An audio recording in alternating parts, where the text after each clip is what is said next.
Hi guys, I'm back with another story. It's called A Giant Staircase to Heaven, and it's called The Tower of Babel from Genesis chapter 11. Noah and his family lived in the land, and his children had children, and those children had more children, and then those children had even more.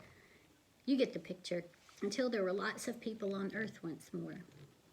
Now back then, everyone spoke exactly the same language, so you didn't need to learn Swahili or Japanese or anything, because you could say hello to anyone and they knew what you meant. One day everyone was talking and they came up with an idea. Let's build ourselves a beautiful city to live in. It can be our home and we'll be safe forever and ever. Then they had another idea.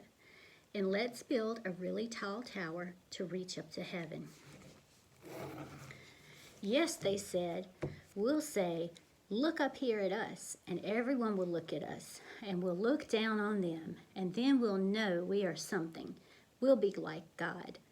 We'll be famous and safe and happy, and everything will be all right. So they got to work. Brick by brick, the tower grew higher and higher, until it soared above the city, touching the sky.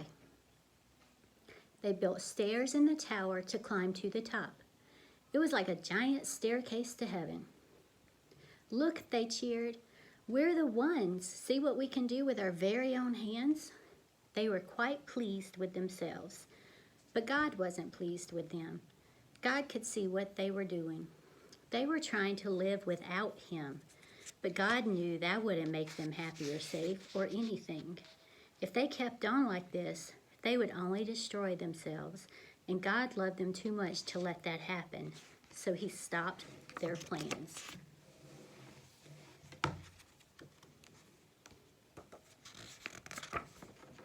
One morning, they went to work as usual, but everything was different. Their words were all new and funny. You see, God had given each person a completely different language. Suddenly, no one understood what anyone else was saying. Someone would say, "How do you do?" And the other person thought they said, "How ugly are you?"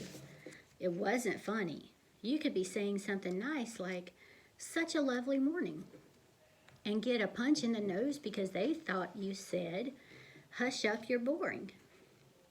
You couldn't even say "pardon" to check if you'd heard right, because no one understood that word either. It wasn't easy to work together after that, as you can only imagine.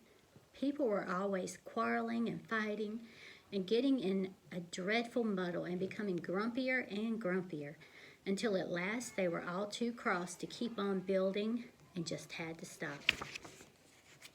After that, people scattered all over the world, which is how we ended up with so many different languages to this day. You see, God knew however high they reached, however hard they tried, people could never get back to heaven by themselves. People didn't need a staircase. They needed a rescuer. Because the way back to heaven was not a staircase, it was a person. People could never reach up to heaven, so heaven would have to come down to them. And one day, it would.